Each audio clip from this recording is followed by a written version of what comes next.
이번에는 이제 323페이지에 있는 거 보도록 하겠습니다. 거기 토지거래 허가 내주는 건데 약간 추상적이지만 허가는 언제 내주냐면 신청하는 사람, 특히 매수인 같은 경우에 실수요 목적이 있어야 된다는 거예요. 실수요성이라고 돼 있죠. 323페이지에. 그래서 가번에, 박스의 가번에 보시면 자기의 거주용 주택용지로 이용하려는 경우 이렇게 돼 있죠. 이게 무슨 얘기냐면 자기가 직접 거주할 목적으로 집을 샀을 때를 얘기합니다. 근데 집 살 때 땅도 같이 사죠. 근데 땅이 허가구역 내에 들어가고 기준 면적을 넘어가면 그럴 적에는 토지거래 허가를 어떻게 해요? 받아야 되는데 받을 가능성이 높다 이런 뜻이에요. 뭐가 있기 때문에? 실수요. 응? 그러니까 허가 내주는 그 기준이 그거라 이거예요. 그 다음에 이제 나번에 보시면 지역 주민을 위한 복지시설 또는 편익시설로서 요거죠. 그러니까 이게 뭐냐면 점포예요. 점포. 상가, 점포. 허가구역 내 점포를 살 때 매입할 때 땅도 같이 따라오겠죠. 근데 그 사람이 거기서 자기가 장사하려고 그래. 그러면 인정해 줘야지. 근데 그게 자기가 장사하는 게 아니고 세를 놔서 세를 받아 먹으려고 그래. 그러면 안 돼. 이렇게 된단 말이에요. 그건 투기 목적으로 보는 거라. 그래서 실수요 목적이라는 건 자기가 직접 장사하거나 이런 식으로 운영하려고 한 목적일 때 그렇다는 얘기죠. 이런 것들은 이제 실수요성이다. 다번에 나와 있는 것은 농사 짓겠다고 하는 거라든지 그 다음에 축산업 하겠다고 하는 거 이런 것들이 실수요성이다 이런 얘기지. 시험에 안 나와요. 심각하게 들을 필요가 없어. 그러니까 제도를 이해하고자 하는 거예요. 그러니까 이런 것은 그 관청 공무원이 매뉴얼이 있어요. 그거에 따라서 내주고 안 내주고 하겠죠. 지가 알아서 하겠지. 시험에 안 나와. 근데 얼굴이 심각하게 하면 안 돼요. 324페이지. 간단한 건 아닙니다. 사실 굉장히 중요한 요소예요. 실무적으로는. 그러나 시험에서는 그렇지 않다는 거예요. 324페이지 보시면 아래쪽에 이용 목적의 적합성 이렇게. 그 지역의 토지 이용 계획과 지금 하려고 하는 이런 목적이 맞아떨어져야 된다 이런 뜻이에요. 추상적이죠? 그러니까 세부적 기준을 또 정해놨습니다. 우리는 몰라요. 공무원이 이제 막 책 뒤져갖고 해. 그 다음 오른쪽에 가면 면적 적합성. 또 면적이 맞아떨어져야 된다. 그래 허가 받는다 이 말이요. 시험에 안 나온 것만 했어요. 이번에 325페이지 가면 시험은 토지거래 허가를 내준단 말이에요. 허가가 나. 그러면 실수요 목적이고 토지 이용 계획과 맞아떨어진다고 보는 거잖아요.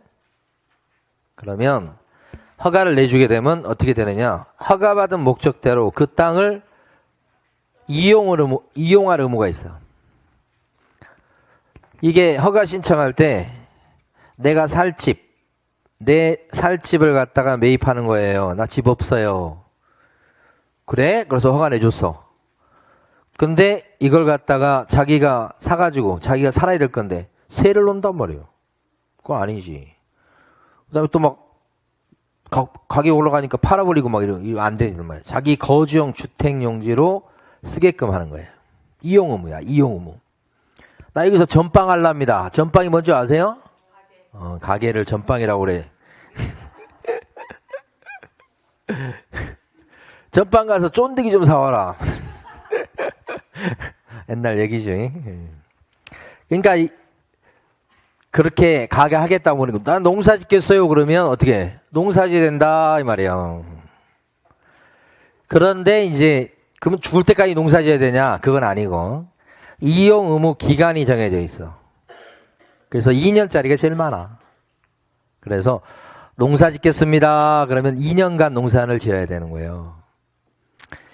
내 집을 사가지고 거기서 내가 살라고 그럽니다. 그러면 자기 집으로 2년간은 써먹어야 돼. 응? 그런 거. 여기서 내가 장사하려고 그래요. 그래도 뭐요? 2년간은 장사해야 되는 거지. 그리고 나서 뭐 그 다른 걸로 바꾸든지 그렇게 할 수는 있는데 최소한 2년간은 이용 의무가 있다는 거예요. 그리고 사업 시행이라고 그래가지고 여기다 이제 인구가 늘고 그러니까 나 빌라 단지 지으랍니다. 이렇게 해야죠. 뭐 이렇게 이런 것일 때는 그 사업 시행 그거 필요하잖아 사실은 그거. 이거 투기다 이렇게 할 수는 없잖아. 빌라를 지어서 분양하는 게 필요할 수 있으니까 그게 사업 시행이야. 그래서 이용 의무 기간은 최소한 그렇게 해가지고 4년은 이용할 수 있게끔 의무 기간이 4년이에요. 이제 마지막 하나가 뭐냐면 현상 보존이라고 있어요. 조금 이따 볼 거예요. 교재에서 찾지 마시고 현상 보존은 개발 안 할게요 맹세하면 허가 내준단 말이야. 나 투기 목적이 없어요. 나 개발을 할 생각이 없어요. 그러면 그건 5년간은 절대 개발하면 안 된다는 거야. 그게 현상 보존이야. 이렇게 허가 내주면 허가받은 목적대로 사용할 의무 기간이 길면 5년이야. 5라는 숫자 이게 자주 나오죠. 에? 짧은 것도 있죠. 그래서 2년이 제일 많아. 그런데 여기까지 설명드리고 볼게요. 그런데 농사 안 짓고 있어. 실태 조사를 매년 한 번씩 해요. 가봤더니 농사 안 지어. 농사 짓는다고 해놓고 그럼 어떻게 해요? 이행 명령이라고 해서 농사 안 짓고 계시네요. 농사 지으세요. 라고 요 문서가 날라와. 그게 이행 명령서야. 좋은 말로 얘기하는 거죠. 그래도 만약에 농사 안 짓고 막 놀리고 있거나 버티잖아요. 그러면 드디어 뭐요? 돈 내라고 날라와 이제 이행 강제금. 그죠? 그러니까 우리가 이제 이런 인간관계에서 보면 돈이 개입되지 않는 인간관계가 제일 순수한 인간관계고 거기서는 나쁜 사람이 잘 없어. 근데 돈이 개입되기 시작하잖아. 거기서부터 이제 레벨 테스트가 되는 거야.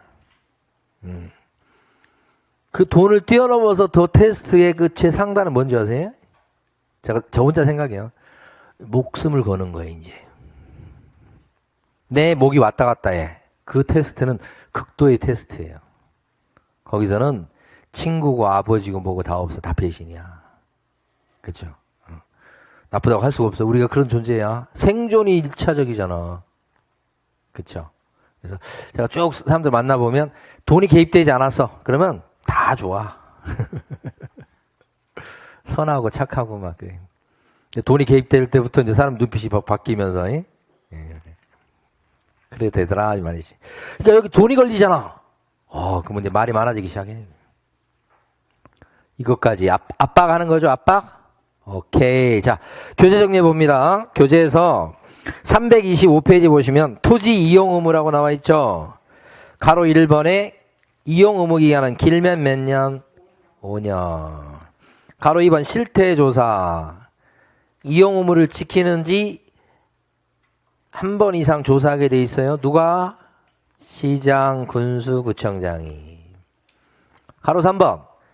듣고만 넘기세요. 이용 의무가 없는 경우가 있을 수 있어요. 밑에 있어요. 모르셔도 괜찮아. 시험에 나왔습니다만은 모르셔도 괜찮아. 그런 게 있구나 하고 넘어가시면 돼요.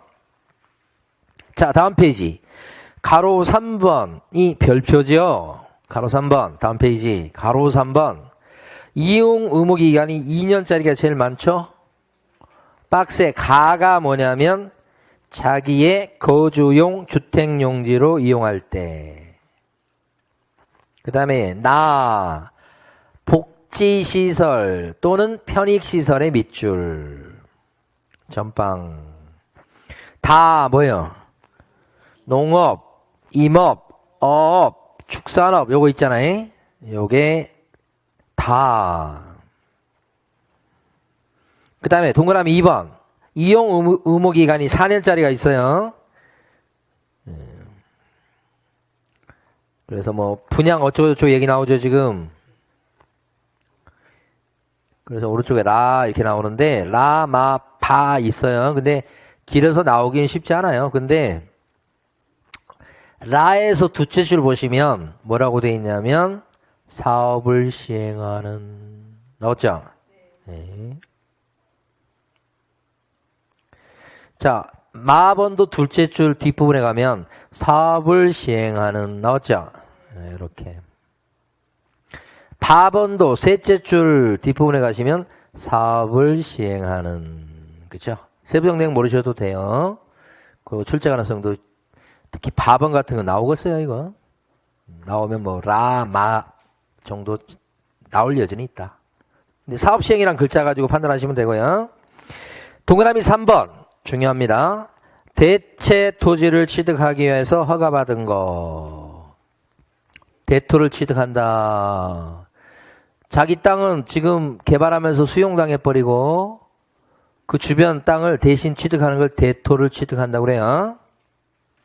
그래서 대토를 취득하기 위해서 허가받았을 때는 2년간 사용할 의무가 있다. 이것도 2년짜리예요. 동그라미 4번. 현상 보존. 제일 길지요. 몇 년요? 5년. 동그라미 5번. 기타 전부 다 몇 년? 5년. 이렇게 되죠. 됐어. 가볼게요, 또. 이런 이용 의무기간이 길면 5년인데, 이걸 안 지켰어요. 실태조사하니까. 그럼 이거 날라온다고 그랬죠? 이행명령서예요, 서. 문서. 농사 지으시지 이렇게 하는 거지 이게. 그래서 거기 327페이지 보시면 제목에 이행명령이라고 되어 있고 가로 1번 누가 이행명령서를 보냅니까? 시장군수구청장. 가로 2번 이행명령은 말로 떠든다고 생각하시면 안 돼요. 문서예요, 문서. 이행명령서라고 생각하셔야 돼요. 그런데 시험에 나왔던 건 뭐냐면 3개월이 시험에 나왔어. 무슨 얘기냐면 농사 지으셔야지, 농사 짓겠다고 그러셨잖아. 3개월 안에 빨리 농사져. 이 얘기예요. 말미를 얼마 준다. 여유 시간을 3개월 주는 거예요. 3개월 안에 빨리 농사 지으셔. 기회 주는 거죠, 기회. 그래서 3개월을 시험에서 물었어. 자, 그 다음에 넘어가셔요. 그 유명한 이행강제금입니다. 잘 나옵니다. 토지거래허가 제도에서 뭐 제일 많이 나왔다고 볼 수 있어요. 이행강제금. 이건 이행명령을 안 지켰을 때 이행강제금 부과합니다. 자, 칠판. 이행명령을 안 지켰을 때 이행강제금을 부과하는데 요 이행강제금은 이행명령서가 나간 날부터 이렇게 해서 1년에 한 번씩 부과해요. 요거 1년이에요, 이게. 이행명령서가 나간 날부터 1년에 한 번씩 이행강제금을 부과하는데 이때 요거죠. 이행명령서가 나온 날부터 1년에 한 번씩 부과해. 언제까지 부과하냐면 이행될 때까지, 농사 지을 때까지, 자기 집으로 계속 이용할 때까지. 응? 남한테 세를 놨어. 그럼 어떻게 해야 돼? 세입자 빨리 내보내고 자기가 들어가 살아야 된다는 얘기야. 그게 약속을 지키는 거지. 그렇게 안 하면 뭐예요? 이행강제금 부과하죠? 이행강제금은 1년에 한 번씩 부과하는데 언제까지 부과하느냐 그러니까 이행될 때까지라고 돼 있어. 법조문이. 되게 무서워. 봐봐. 일단은 여러분 328페이지에서 아래쪽에 가로 3번을 가보세요. 아래쪽에 가로 3번. 동그라미 1번부터 가로 3번의 부가징수는 여기서부터 한 개도 뺄 게 없어요. 첫 줄. 최초의 이행명령이 있었던 날 기준에서 1년에 한 번씩 부과하는데 언제까지 부과하냐면 이행명령이 이행될 때까지 부과해. 반복해서 부과할 수 있어. 그러니까 이것만 들어보면 막 숨이 막혀. 이행될 때까지만. 근데 동그라미 2번을 보면 조금 안심이 돼. 보세요. 시장군수구청장은 이용 의무기간이 지난 후에는 이행강제금을 부과할 수 없다. 갑자기 꼬리 내려. 이용 의무기간이 아까 몇 년이야? 2년, 4년, 5년인데 그거 지나면 부과할 수 없다고 돼 있으니까 첫 줄을 보면 그냥 숨이 막혔었는데 동그라미 2번 보니까 어떻게 살만해. 그 다음에 동그라미 3번. 이행명령을 받았던 사람이 이행을 하면 새로운 이행강제금은 나올 수가 없지. 약속 지켰으니까. 그런데 이행명령을 받은 사람이 이행했다고 하더라도 이미 고지서 나간 거 있죠. 내라고. 그건 내야 돼. 그게 바로 끝에 두 줄이야. 명령을 이행하기 전에 이미 부과된 이행강제금은 징수해야 되겠다. 얼마나 많이 나왔는지 몰라요. 그 다음에 오른쪽. 이행강제금이 2,500이 나왔어. 그러면 이행강제금 받은 사람 입장에서 봤을 때는 어이 껌값이네 이렇게 하면서 후다닥 낼까요? 뭐 이렇게 많이 나왔어 그러잖아. 뭐 말할 것도 없어. 다 뭐 이렇게 많이 나왔어 이렇게 하는 거지. 그게 동그라미 4번이에요. 그래서 셋째 줄에 가보시면 둘째 줄부터 읽어보면 이행강제금 부과처분을 받은 자는 자 셋째 줄 끝에 고지 받은 날부터 30일 내에 이의제기를 해야 된단 말이에요. 요 시험에 여러 번 나왔어요. 며칠 내에 이의제기? 30일. 1개월이 아니에요. 30일이란 말이에요. 왜 이렇게 많이 물렸냐고 하는 거죠. 여기까지지. 예? 예. 그래서 요 칠판 잠깐 보시면 이행하면 새로운 이행강제금을 더 이상 부과할 수는 없으나 이미 부과된 이행강제금은 징수해야 되겠다. 그리고 이용 의무기한이 지난 뒤에는 이행강제금은 없다 이 말이지. 오케이? 예. 그리고 이행강제금이 얼마 정도 부과되느냐 이건데 자 그것이 그 페이지 328페이지 제일 위에 가 있어. 제일 위에 가면 부과금액 나왔죠? 부과금액이 토지 취득가액의 땅값에 토지 취득가액의 100분의 10 이내죠. 10% 이하. 한마디로 얘기하면 10% 이하라고. 취득가액이 만약에 10억이었다 그러면 어떻게 돼요? 1억 이하. 1억 큰 돈이긴 한데 하여간 10% 이하. 그게 제목의 제목. 근데 박스에 가시면 박스 내용이 많이 나와. 박스에 가시면 세부적으로 방치시켜 놓은 게 제일 안 좋은 거예요. 농사 짓겠다고 했는데 농사 짓기는커녕 그냥 놀리고 앉아봐요. 그러면 진짜 10%야. 10억이라면 1억이라고. 똑 떨어진 1억이라고. 그런데 농사 짓겠다고 해서 허가를 내줬더니만 농사를 짓긴 하는데 자기가 안 짓고 남한테 뭐예요? 동네 사람한테 빌려줬어. 동네 사람이 농사지요. 그러면 임대죠. 불법 임대이긴 한데 이렇게 되면 어떻게 돼요? 7%. 이행강제금 7%야 7천만 원이라고. 그 다음에 농지인데 거기다가 뭐 컨테이너 같은 거 갖다 놓고 창고 부지로 쓰고 앉아 있어. 창고로 쓰고 있어. 그 땅. 그러면 허가받은 목적하고 엉뚱하게 다르게 쓰고 있죠. 변경해서 사용하고 있죠. 이때가 5%야. 1억이라면 5천 이렇게 되는 거지. 그리고 나머지도 7%야. 이걸 철저히 해두셔야 돼. 실수하시면 회복이 불가능해. 1번, 2번, 3번, 4번. 이렇게. 그리고 여기서 얘기한 취득가액은 밑에 실거래가예요. 실거래가. 실지거래 가격. 뭐 공시가 이런 게 아니고. 응? 아셨죠? 됐습니다. 그러니까 요 좀 이행강제금까지가 중요하고 그 다음에 다 했어요. 아, 요거 이의제기 언제까지 한다고? 1개월 내 이의제기 아니면 30일 내 이의제기? 그치. 이거 잘 나온다고 그랬죠, 아까. 오케이. 거의 이제 끝으로 갑니다. 네 군데가 중요하다고 그랬어요. 첫 번째, 지정 절차. 두 번째, 기준 면적. 세 번째, 선매 제도. 네 번째, 이행강제금. 그죠? 부스러기 중에 하나가 허가 신청이 들어가면 반드시 허가 내주는 게 아니죠. 불허가 때릴 수 있죠. 허가 안 내줄 수 있죠. 불허가 나면 허가 신청했던 우리 매도인하고 매수인은 대표적으로 매도인 매수인 허가 신청했던 매도인과 매수인은 실망 그 자체죠. 거래를 못하게 됐으니까. 불허가 나면 투기 목적이 있다고 보는 거예요. 누가?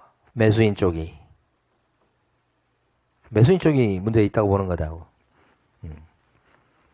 그러면 매수인 입장에서 봤을 때 또는 매도인도 마찬가지 좋은 기회를 날리게 된 거란 말이에요. 그러면 불만이 있을 수 있겠죠. 거기에 대해서 뭘 할 수 있느냐. 자, 이의 신청할 수 있어요. 이것도. 왜 불허갑니까? 우리가 뭐 투기한다고 정상적으로 거래하는데요 하면서 이의 신청할 수 있다. 누구한테? 불허가 처분을 한 시군 구청장한테 이의 신청할 수 있죠. 요것은 불허가 통지 받은 때부터 언제까지 이의 신청할 수 있다? 30일이 아니고 1개월이고. 응? 그럼 이의 신청하면 시장군수 구청장이 내가 잘못 생각했나? 이렇게 한번 다시 생각하겠지. 근데 들어줄 리가 없다. 그냥 제도예요, 제도. 이의 신청할 수 있어요? 이의 신청하면 거들떠보지도 않아요. 또 한 가지 수단이 뭐냐면 불허가 받으면 저 매도인하고 매수인이 있을 텐데 특히 매도인이 못 팔게 됐잖아. 비싸게. 그래서 뭐라고 그래? 시장군수 구청장한테. 그러면 너가 시군구청장한테 너가 사줘라 이렇게 얘기해. 그걸 매수 청구라고 그래. 그러면 시군구청장은 적당한 기관을 딱 선별해서 사주게 해야 돼. 의무적으로 사줘야 됩니다. 사줄 사람을 정해서 이거 들어가면 그게 매수 청구예요. 이 매수 청구도 언제까지 할 수 있다? 불허가 통지 받은 때부터 1개월 내에. 그러면 사줘야 돼 의무적으로. 그럼 얼마에 사줄까? 공시지가로 사주는 거예요. 공시지가는 시세하고 봤을 때 공시지가가 비싸요? 시세가 비싸요? 얼마 정도나?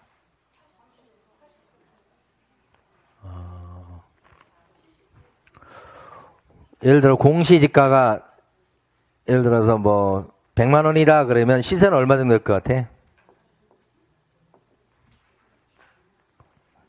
보통 2배에서 3배예요. 땅은. 에? 200에서 300 되는 거예요. 지금 단위는 이제 뭐 다를 수 있어요. 근데 이제 느끼시라고. 한 2-3배가 보통이에요. 10배 차이 나는 경우도 있어요. 그러면 그 이제 경매할 때도 쓰이는데 그러면 10배 차이가 나면 그건 좀 문제가 있잖아요, 사실은. 가격에 문제가 있는 거라고, 사실은. 보통은 한 2-3배야. 그러면 이걸로 사준단 말이야. 그러면 매수 청구한 요 사람은 우리가 뭐, 바보라고 그러지. 바보지. 이게 하면 안 되는 거죠. 그러니까 이거 믿고 사주게 돼 있다는 얘기하는 거예요. 중요하지. 그래서 거기 정리합니다. 329페이지에서 불허가 처분에 대한 이의 신청은 큰 1번 밑에 가로 1번 며칠 이내 이의 신청할 수 있다. 1개월이고 큰 2번 매수 청구도 1개월 이내 시군구청장한테 매수 청구할 수 있어요. 그러면 시군구청장이 살 사람을 딱 정해서 사게 만들어줘야 돼. 그런데 중요한 건 다음 페이지. 사줄 적에는 감정가 기준에서 매수하는 거예요? 공시지가 기준으로 매수하는 거예요? 그렇지. 여기 별표 치고 시뻘겋게 칠하시고 공시지가 옆에다 써두셔야 돼. 감정가 X. 감정가는 어디 나오는 거죠? 선매 협상할 때 나오죠? 그때는 감정가 기준이고 요것은 매수 청구는 공시지가 기준이고 바뀌면 안 되겠죠? 오케이. 그 다음에 331페이지 보세요. 몇 가지 정리를 하고 다음으로 가보도록 하겠습니다. 331페이지 보시면 허가 배제가 나옵니다. 중간에. 이게 뭐냐면 허가구역 내에 들어가고 땅덩어리가 커도 소유권 지상권을 건드린다고 해도 토지거래 허가를 받을 필요 없다가 허가 배제예요. 331페이지 오셨어요. 허가 배제 케이스가 최근 시험에 나왔었는데 시험에 나오거나 말거나 제일 중요한 것은 2번 경매입니다. 경매로 허가구역 내 땅을 낙찰받을 때는 허가구역에 들어가도 땅덩어리가 커도 허가 안 받는 거라고요. 그게 2번이 대표적이에요. 자, 그 다음에 이거 못지않게 이제 또 중요한 게 뭐가 있냐면 다음 페이지 가시면 12번이에요. 경매하고 거의 같은 게 세금 안 냈을 때 강제 집행하는 거예요. 12번. 국세 및 지방세의 체납 처분 또는 강제 집행을 하는 게 이렇게 돼 있죠. 12번. 우리가 세금을 안 내게 되면 그저 무슨 구청이나 아니면 뭐 국세 같은 경우 세무서에서 우리 재산을 갖다가 압류를 해서 자산관리공사한테다가 부탁을 합니다. 내가 세금을 못 받았다.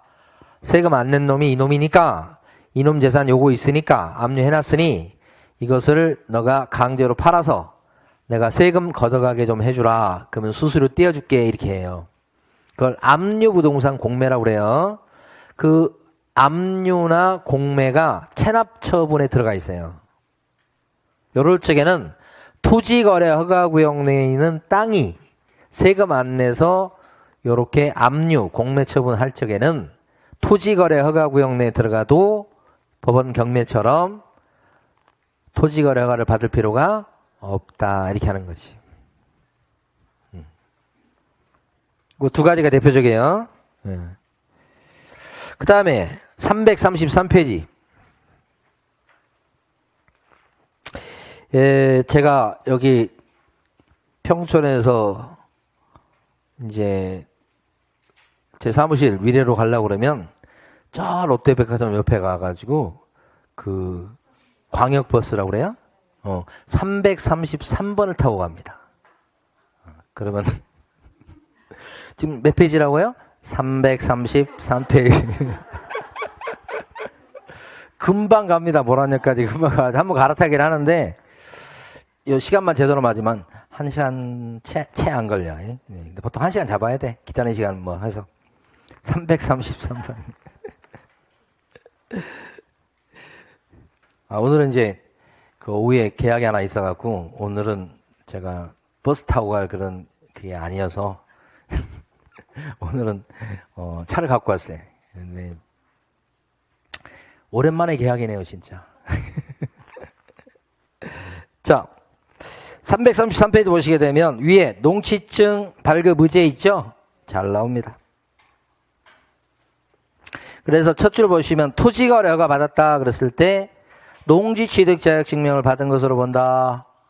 첫 줄부터 둘째 줄 앞부분까지 셀 수 없이 많이 나왔어요. 토지가 농지일 때 토지거래가 받으면 끝. 농취증 더 이상 필요 없어. 여기까지. 거민 의제 밑줄 토지거래 허가 받으면 거민 필요 없어. 여기까지. 거민은 형편없는 제도야. 형식상 받는 거야. 근데 토지거래 허가 제도는 허가는 받기 어려워. 그러니까 토지거래가 받았다 그러면 거민 받은 것으로 쳐줘. 의제. 오케이. 두 개 잘 나오고. 쭉 넘어가십니다. 쭉쭉쭉쭉 넘어가시고.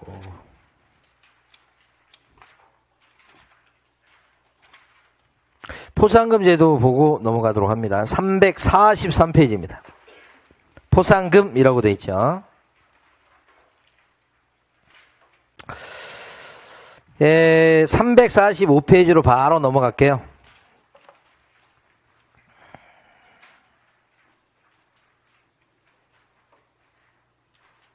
요거예요. 거기 교재에 있는 박스 있죠?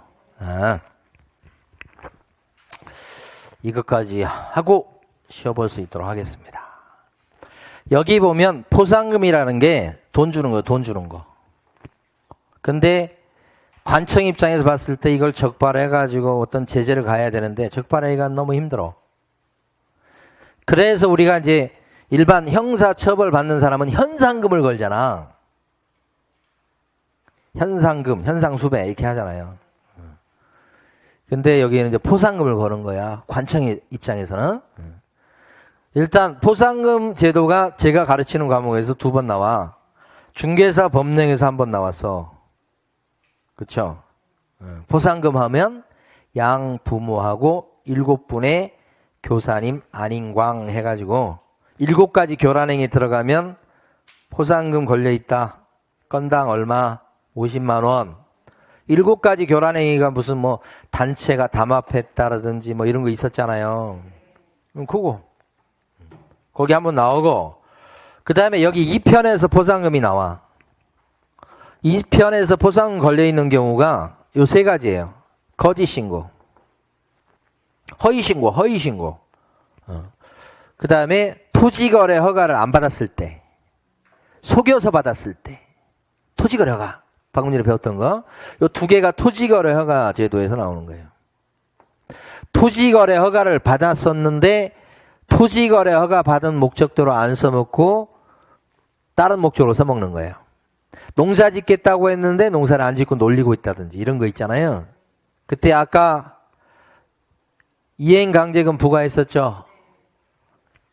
그래서 농사 짓겠다고 했는데 농사 안 짓고 놀리고 앉아있다 그러면 뭐예요? 방치해가지고 10%고, 딴 사람한테 임대 놨다 그러면 뭐 7%고, 창고 부지로 쓰고 앉아있었다 그러면 5%고, 쓰고 있었긴 했기 때문에 제일 싸죠. 그거 요거잖아. 그래서 이 2가지가 포상금 걸려있다고. 요것은 부동산 거래 신고 제도에서 나오는 거예요, 이게. 거짓 신고. 그 거짓 신고하면 어떤 처벌을 받던가요? 허위 신고. 매매를 갖다가 12억에 해놓고 10억에 했다고 신고를 올린단 말이에요. 응? 그러면 다운해가지고 지금 신고를 한 거잖아. 그러니까 계약서를 다운해서 쓴 거잖아요, 지금. 12억인데 10억에 계약서 쓰고 신고했기 때문에. 그것도 허위 신고죠. 그때가 취득가액의 10% 이하의 뭐야? 과태료야. 그럼 아까 12억인데 10억으로 다운해가지고 신고했다. 계약서 쓰고. 그러면 그 어떻게 해요? 12억에 뭐예요? 10%니까 1억 2천. 무조건 1억 2천이 아니고 1억 2천까지죠. 까지. 그게 거짓신고. 응? 그 다음에 2번째 거짓신고가 뭐가 있냐면, 우리 부동산 사장님이 입주민하고 짜고 허위로 계약서 쓰는 거야. 실제 시세는 9억밖에 안 되는데 입주민하고 짜가지고, 아파트 주민 부녀회장하고 짜갖고 자기 처제를 불러다가 가짜 계약서 쓰는 거야. 10억짜리. 그래서 실거래가 신고를 10억으로 하는 거야. 그래서 그 다음부터 물건 소개할 때는 시세가 얼마예요? 그러면 10억으로 소개하려고 그런 거잖아. 그걸 우리가 뭐라고 불렀어요? 교란행위, 7가지 교란행위 중에 들어가는데 시세 조작이라고 불렀지. 9억밖에 안 되는 걸 처제 불러다가 맛있는 거 사먹이고 10억짜리 가짜 계약서 써가지고 실거래가 신고를 10억으로 한 뒤에 계약서 찢어버린 거. 거짓으로 거래가 완료된 것처럼 꾸미는 거. 시세 조작이죠. 그것을 뭐라고 얘기하냐면, 거래를 안 했는데도 불구하고 거래된 것처럼 신고했다는 거지. 그걸 우리끼리 통하는 말로 불구하고 거짓 신고, 그렇게 한다고. 거래를 하지 아니하였음에도 불구하고 거래한 것처럼 해서 거짓 신고했다 이 말이지. 거래 안 했는데 거래한 것처럼 신고했으니까 거짓 신고의 범위에 들어가. 그때는 어떤 제재 받아요? 3천만 원 이하의 과태료.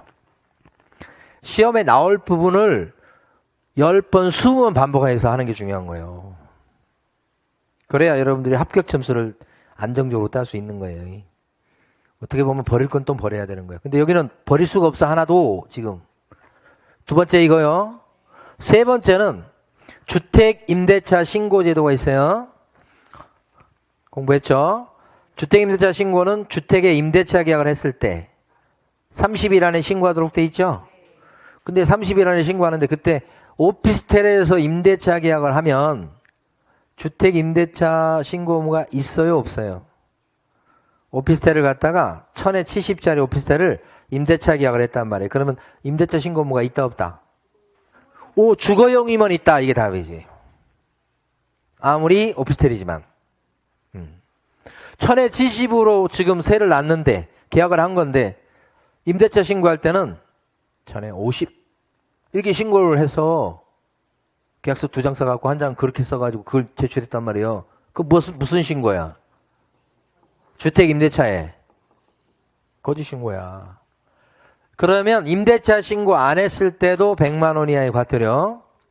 이제 좀 있으면 이제 과태료 이제 매기기 시작합니다. 올 중반부터. 그래서 이제 연수교육 요구하는 연수교육 그 강의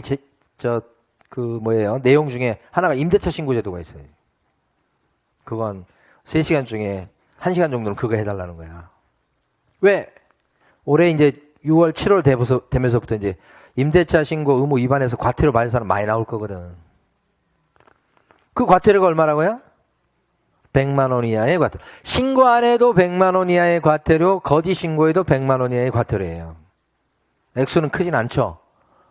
근데 맞을 사람 많이 나올 거구만요. 사람들이 이게 그냥 별로 그렇게 크게 생각 안 하는 경우가 많아.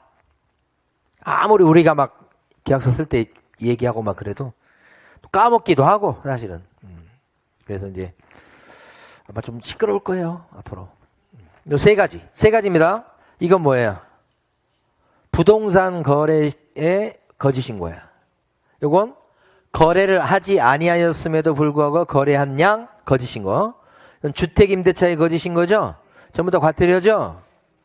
이런 사람을 갖다가 이제 관청에 찔르면 부가과태료에 얼마를 띄워줘? 20%나 띄워줘. 용돈 필요하신 분들 이거 한번 해보셔야지. 부과된 과태료 20%니까 되게 많어.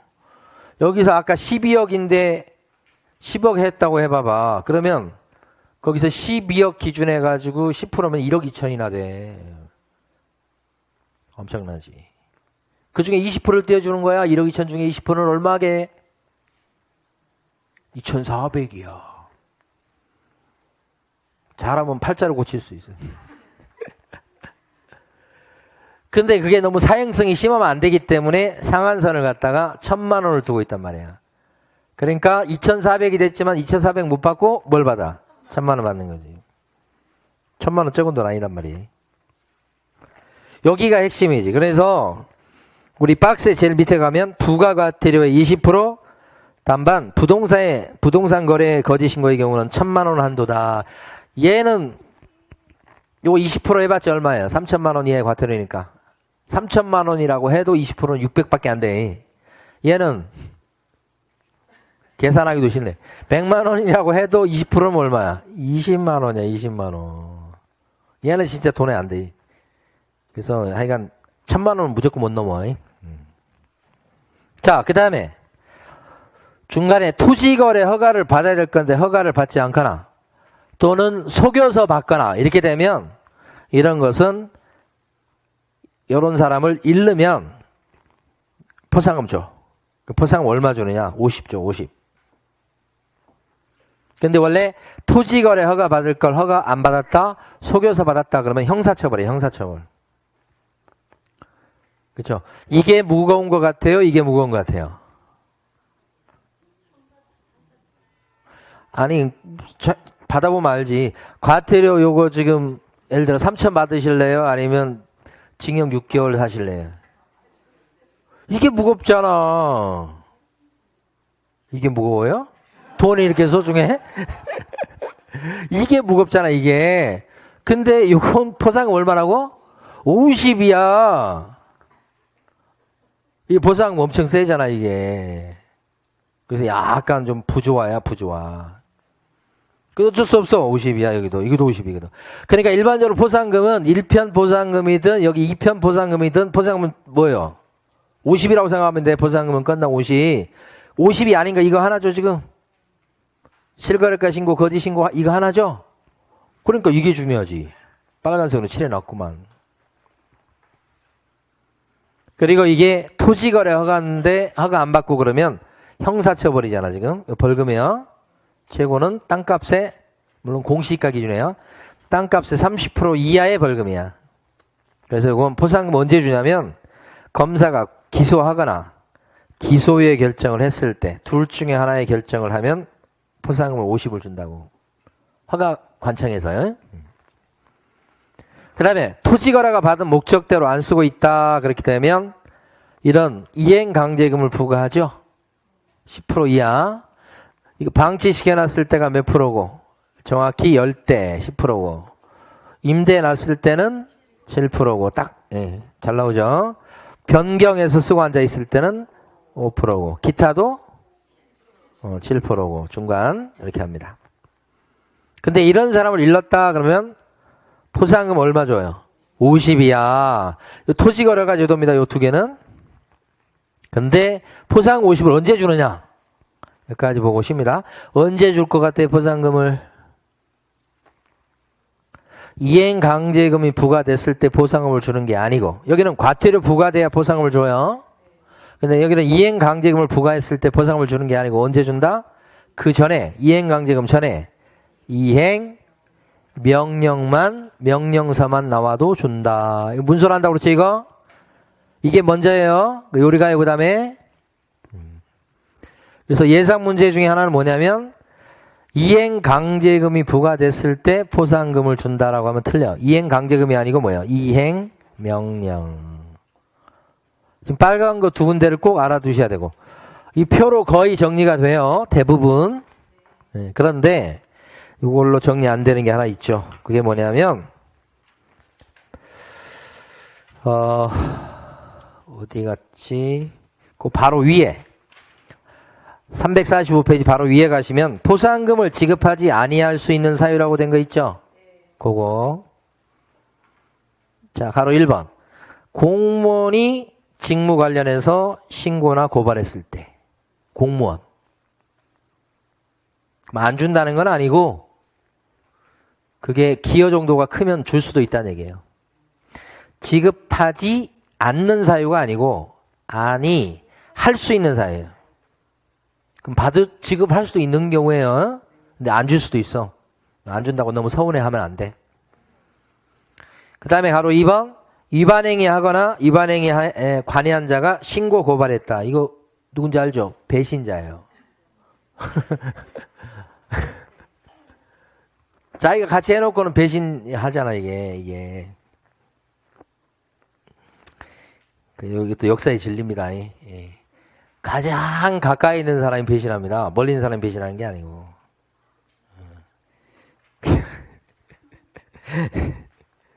그래서 그 사람 무너뜨리려면 그 주변에 있는 사람을 잘 꼬셔갖고 배신하게 만들어야 돼. 사람은 약한 존재야, 약한 존재. 그냥 누가 막 하면 그냥 솔깃해가지고. 우리 사무실에도 귀 얇은 사람이 한 명 있어. 그래서 근데 그게 꼭 나쁜 점만 아닌 것 같아요. 저희 어머님이 그렇게 귀가 얇아요. 그래서 다단계며 하여간 사기란 사기 이것저것 많이 나가시거든. 대신에 이제 어떻게 보면 믿음도 강하죠. 그래서 제가 이제 우리 어머니한테 가끔 하는 소리가 있어. 귀가 얇은 자 하늘이 저의 것이다. 천국이 저의 것이다. 이렇게 얘기하죠. 자, 그 다음에 이제 가로 3번에 익명, 가명으로 신고 고발했는데 이때도 안 줄 수 있어요.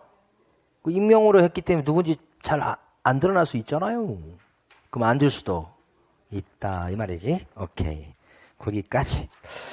자, 이제 중개 실무로 넘어가도록 하겠습니다. 쉬었다가.